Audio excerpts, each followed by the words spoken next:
Fala pessoal, eu sou o Arthur Spirandelli. Esse é mais um resumo da semana aqui com a Aquavero. A ideia desse programa, você já sabe, a gente contar um pouquinho de como foi a semana, dos principais indicadores que foram divulgados no mercado, dos principais noticiários políticos aqui, de tudo que fez preço, de tudo que mexeu com o mercado ao longo da semana. A gente vai comentar aqui sobre mais uma semana do mês de outubro, um mês que tem sido, a gente pode falar aqui de leve recuperação após o mês de setembro muito duro.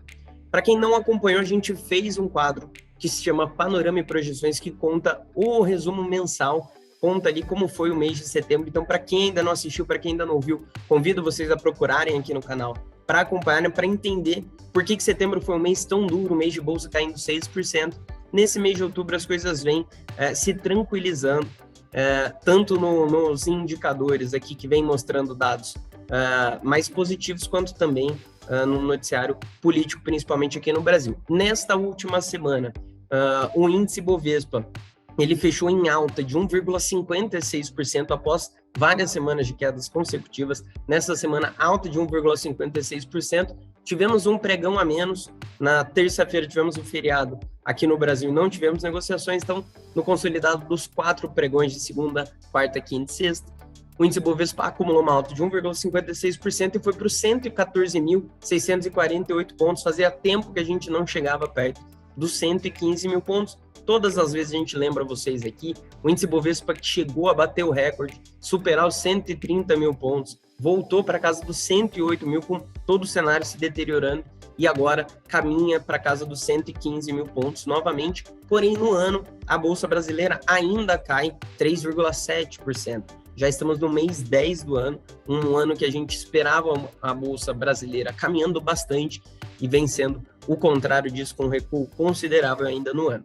Levando para a moeda, o dólar tem sido uma das nossas grandes dores de cabeça por aqui. Esse dólar que chegou lá no pior momento a beliscar os R$ 5,80, tinha voltado para casa dos R$ 4,90, com o cenário melhorando. Depois, com tudo que vem acontecendo de julho para cá, o dólar voltou a subir muito, voltou a superar os R$ 5,50.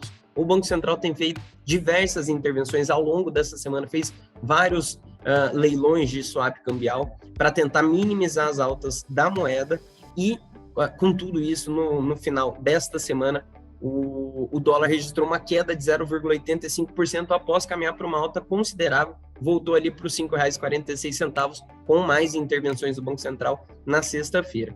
No ano, a moeda americana ainda sobe 5,2% frente à nossa moeda sendo uma das piores moedas emergentes, novamente, e replicando aqui todos os ruídos, todos os riscos que a gente enfrenta na nossa economia no momento. Levando para a curva de juros, a curva tem se tranquilizado bastante, principalmente naquele vértice ali de janeiro de 2031, que é muito utilizado pelo mercado como um todo. Nessa semana ele teve uma leve queda, praticamente estável, recuou 2 bips e voltou ali para os 11,03%. Muito importante, a curva de juros tem se estressado bastante. O miolo da curva, como é considerado ali, aqueles vértices intermediários com muito prêmio, com muito risco envolvido ali, mas agora essa curva de juros um pouco mais tranquila. E levando para as bolsas internacionais, as bolsas americanas, S&P e a Nasdaq, que vinham de quedas recentes, mostrando toda a preocupação ali com essa crise energética global, com essa crise na cadeia de suprimentos, com a inflação, etc. A gente vai comentar sobre tudo isso. As bolsas nos Estados Unidos voltaram a subir consideravelmente. No ano, o S&P 500 avança 19%, muito tem se falado sobre esse máximo do S&P, e a Nasdaq sobe mais de 15% neste momento. Entrando nas principais notícias, nos principais indicadores, o indicador que era o mais aguardado para essa última semana era o CPI, que é um índice de inflação. Assim como nós medimos a inflação aqui no Brasil através do IPCA, por lá é medido através do CPI. O Departamento do Trabalho dos Estados Unidos divulgou a inflação por lá, que mostrou um número de 0,4% de alta no mês passado. Esse número foi acima das expectativas, acima das estimativas dos economistas, mas na margem. A média, o consenso projetava um crescimento da inflação de 0,3%, então não é um número muito alarmante, mas deixa aqui esse sinal de alerta para a inflação nos Estados Unidos, inflação que tem sido um problema no mundo todo, nesse, digamos, pós-pandemia, nessa reabertura das economias. Com esses problemas que eu falei, com esse problema na cadeia de suprimentos, gerando altas aqui no preço dos produtos, os carros não conseguem ser mais produzidos como antes, a gente tem aqui vários produtos celulares, eletrodomésticos, eletrônicos como um todo, sofrendo com essa crise dos chips, essa falta de chips suficientes para a produção, essa inflação também nos alimentos, essa inflação também que vem machucando os Estados Unidos também é um sinal de alerta, é um sinal de preocupação por lá, porque envolve juros, o mercado não precifica uma alta de juros tão rápida assim, mas ele vai ficar acompanhando esses números de inflação para ter certeza. Na base anual, os preços subiram 5,4%, a estimativa era de 5,3% de alta, então, como eu falei, essa alta na margem, e alguns subgrupos foram bastante impactados. Alimentação, 0,9% de alta, habitação, 0,4%, problemas que nós estamos enfrentando aqui no Brasil também, e juntos eles contribuíram com mais da metade da leitura final. Adicionalmente, esse resultado foi agravado pela persistência da alta dos preços de energia e de carros novos, como eu falei, essa cadeia de suprimentos bastante debilitada com tudo que vem acontecendo e com os problemas também de produção na China. Olhando ainda nos Estados Unidos, um outro número que é divulgado semanalmente, que é o Jobless Claims, um relatório de pedidos de seguro-desemprego para a gente avaliar como que o mercado de trabalho americano tem se comportado, ele mostrou aqui um número de pedidos de 293 mil nessa última semana, na semana, na verdade, que se encerrou em 9 de outubro e foi divulgado na semana passada. Esse número, ele veio abaixo das previsões. As previsões eram de 319 mil pedidos. Então, mostra o mercado de trabalho lá nos Estados Unidos ganhando força, as pessoas voltando a procurar empregos por lá e diminuindo também esses números de seguros-desemprego. Ainda em preços, a gente falou do CPI e tem também um outro indicador que é muito importante, que é o PPI, que é a inflação ao produtor. Isso é importante para a gente avaliar qual é o preço dos produtos que vão ser repassados para a gente. Se o preço da produção aumenta, consequentemente, algo vai ser repassado para os preços dos produtos que a gente consome.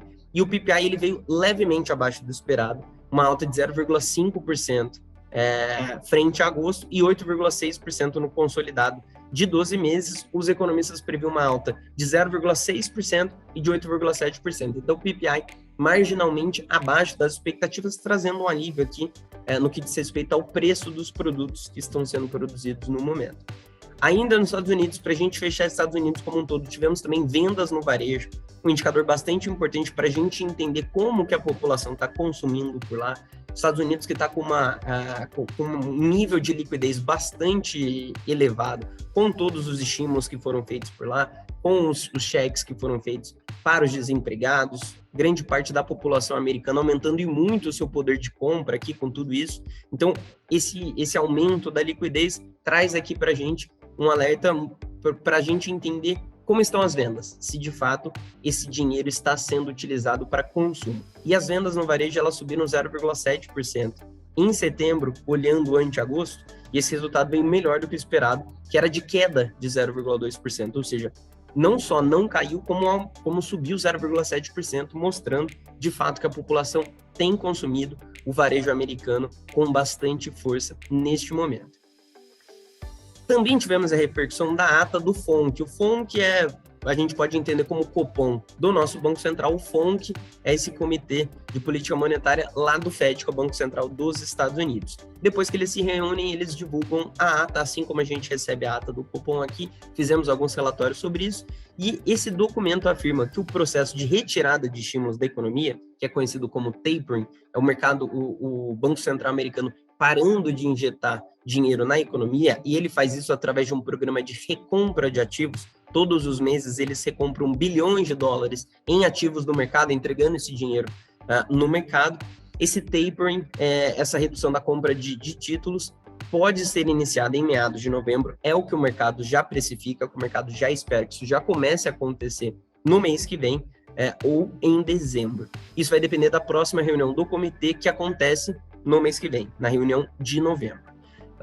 Também contribuíram para o otimismo nessa última semana a temporada de balanços corporativos. As empresas listadas em bolsa divulgam seus números, seus resultados empresariais trimestralmente. A gente está vendo a divulgação do terceiro trimestre do ano de 2021, com números bastante positivos, principalmente no setor de bancos dos Estados Unidos, que está em foco. A divulgação desses resultados tem vindo acima das expectativas, desviando, por enquanto, preocupações com inflação, com a diminuição dos estímulos, mostrando aqui uma força no setor financeiro dos Estados Unidos, principalmente, bastante importante, e também nas empresas de consumo por lá. Levando agora para perspectivas, o FMI reduziu a estimativa para o crescimento global da economia, e ele já vem fazendo isso ao longo deste ano, e dessa vez ele reduziu essa expectativa de crescimento de 6% para 5,9% em 2021 e manteve a estimativa de crescimento econômico global em 4,9% para 2021.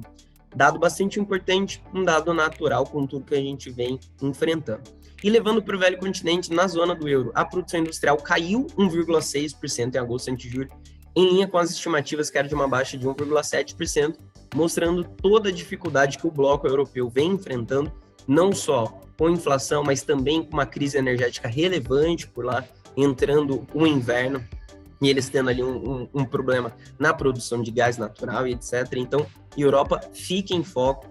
Todos os números da Europa estão sendo revisados, os investidores com bastante preocupação para o bloco europeu como um todo. E levando para a Ásia, atenção para a alta de 10,7% do índice de preços ao produtor, PPI, da China. A China como sendo uma grande exportadora, uma das grandes produtoras de bens para o mundo como um todo, é uma alta bastante importante, 10% de alta em setembro, ante o mesmo mês de 2020. Então, mostrando aqui uma alta de 10% no preço do produtor lá na China, o que deve impactar o mundo como um todo, porque todos nós consumimos produtos produzidos lá. Ainda por lá na China, as exportações cresceram 28,1% em setembro, na comparação com o mesmo mês de 2020, então mostrando aqui exportações bastante relevantes, números bastante altos por lá, bem acima da expectativa, que era de 21% de alta. E as importações avançaram também 17,6%, inferior à projeção de 19,1% lá na China. Trazendo aqui para o Brasil, a gente teve, e era o principal indicador da semana, o IBCBR, que é o Índice de Atividade Econômica do Banco Central. Ele é visto como uma proxy do PIB, é um número muito parecido com o número do PIB normalmente, que é divulgado um pouco depois, e ele teve uma queda de 0,15% em agosto, mostrando aqui uma atividade bastante fraca aqui no Brasil. Esse resultado veio levemente pior do que o esperado. O esperado era um recuo de 0,05%. Em relação ao igual mês de 2020, uma alta de 4,74%, mas mostrando aqui uma dificuldade na nossa atividade bastante importante. Já estava previsto, estamos enfrentando dificuldades, obviamente, na produção como um todo. O nosso PIB vem sendo revisado para baixo, a estimativa de PIB vem sendo revisada para baixo para esse ano, e para o ano que vem um crescimento já esperado muito pequeno, na casa de 1,5%. Então, mostrando aqui atenções para o Brasil como um todo. E foi divulgado também o volume do setor de serviços do mês de agosto, que avançou 0,5% frente a julho, mostrando aqui uma força, né, o setor de serviços voltando depois com o avanço das vacinações, mostrando aqui um setor bastante importante. Ele corresponde a 60% do nosso PIB brasileiro, 60% do PIB está relacionado ao setor de serviços. Nós consumimos muito serviços no Brasil, somos uma população bastante conectada com os serviços, e na comparação anual, essa alta foi de 16,7% acima das estimativas, um dado bastante positivo aqui para a gente, lembrando que isso é um mês de agosto. Mês de setembro já tivemos um avanço nas medidas de restrições, mais pessoas saindo de casa, consumindo, indo fazendo entretenimento como um todo. Então, um número que deve continuar melhorando e é bastante relevante para a nossa economia. O risco voltou a rondar os mercados com a notícia de que o governo estuda corrigir o Bolsa Família pela inflação e prorrogar o auxílio emergencial em menor valor por 2 anos, com um custo total de 27 bilhões de reais, que ficaria dentro do teto de gastos, conforme disseram 2 pessoas ligadas ao governo, com conhecimento do assunto para Bloomberg. Dado bastante importante, uma notícia, um ruído bastante importante, mostra aqui mais números aqui de auxílio, né, do governo auxiliando mais a população, gastos bastante relevantes. A gente precisa entender se de fato fica dentro do teto de gastos, quais serão as discussões sobre isso. O FMI, como a gente falou, cortou diminuiu a estimativa para o crescimento global e também para o crescimento do Brasil de 5,3% para 5,2% agora em 2021 e de 1,9% para 1,5% em 2022, replicando essa dificuldade que nós já estamos enfrentando e já vemos como um todo. A Câmara aprovou um projeto de lei do governo que muda a cobrança do ICMS sobre os combustíveis. Esse texto segue para o Senado. O presidente da Câmara, o Arthur Lira, ele disse que o projeto pode diminuir o valor da gasolina em 8%, só que os governadores articulam, em paralelo, uma ação no STF contra essa mudança no ICMS de serviço, de combustíveis, e o presidente do Senado, Rodrigo Pacheco, disse que irá permitir o diálogo com governadores, cenas dos próximos capítulos. Bastante importante, o valor do combustível tem sido um grande problema, uma grande preocupação aqui no Brasil, impacta os preços dos produtos do frete como um todo, é um sinal de alerta bastante importante. O presidente Jair Bolsonaro disse que vai mandar voltar a bandeira tarifária normal de energia elétrica após chuvas, a gente voltando aqui a encontrar chuvas no Brasil. Essa crise hídrica foi bastante importante aqui durante esses últimos meses, elevou a nossa tarifa elétrica para um patamar nunca visto antes, criou uma nova bandeira e espera-se que ela seja diminuída. A gente tem aqui a nossa conta de luz mais barata para os próximos meses. Na quinta-feira pela manhã, os papéis da Petrobras, eles chegaram a passar os R$30, com declarações do Bolsonaro, que disse que tem vontade de privatizar a empresa e que vai ver, abre aspas, com a equipe econômica, o que a gente pode fazer, fecha aspas. Notícia que foi bastante repercutida e pode fazer bastante preço aqui para a empresa e gerar bastante discussões aqui para frente. O ministro da Economia, o Paulo Guedes, ele sugeriu, em conversa com jornalistas em Washington, vender ações da Petrobras e usar o dinheiro no combate contra a pobreza, um dado bastante importante, que é uma notícia também de bastante força. E, por fim, do lado da pandemia, o país atingiu a marca dos 100 milhões de pessoas com esquema vacinal completo, e até sexta-feira, 71,7% da população havia recebido a primeira dose e 48,7% com a imunização completa. Estamos caminhando aqui para metade da população brasileira com a segunda dose, com a imunização completa. Para essa próxima semana, os principais pontos que a gente vai ficar atento lá fora, no internacional como um todo. Destaque para a China, que terá divulgação de PIB do terceiro trimestre, de vendas no varejo e produção industrial de setembro. Então, uma semana bastante importante para a gente entender o que está acontecendo na China. E atenção com a atividade econômica chinesa se dá na esteira da crise energética global. Nos Estados Unidos, destaque para a publicação do livro bege pelo Fed, e além de dados de produção industrial de setembro. Na zona do euro, os principais indicadores da próxima semana serão inflação ao consumidor de setembro e prévias do índice de gerentes de compras, o famoso PMI. Aqui no doméstico, a política segue em foco com atenção especial para a tramitação da PEC dos precatórios na Câmara e do PL do ICMS de combustíveis no Senado, além de discussões sobre possível extensão do auxílio emergencial este ano. Na seara de indicadores, possivelmente teremos a divulgação da arrecadação federal de setembro. Então, uma semana bastante importante, com números e indicadores relevantes aqui. Nós continuaremos te noticiando de tudo. Te convidamos a seguir todas as nossas redes sociais. Estamos no Instagram, no Telegram, no Spotify, no Twitter, no YouTube, enfim, por onde você quiser se informar, nós estamos presentes. Cada plataforma, logicamente, com as suas principais características, todos os dias, durante a manhã, a gente noticia tudo o que vai acontecer naquele dia, os principais pontos de atenção, através do nosso Manhã no Mercado, em uma parceria que a gente tem com a Starbucks. E no final do dia, através do Tocando o Sino, a gente conta o que aconteceu, quais foram as principais notícias. Ao longo do dia, a gente faz várias pílulas de notícias importantes, indicadores que são divulgados, com os nossos conteúdos próprios, a nossa análise do mercado como um todo. Então, não faltam conteúdos para você se inteirar e ficar por dentro de tudo que está acontecendo. A gente se encontra amanhã de manhã, no Manhã no Mercado. Até já. Tchau, tchau.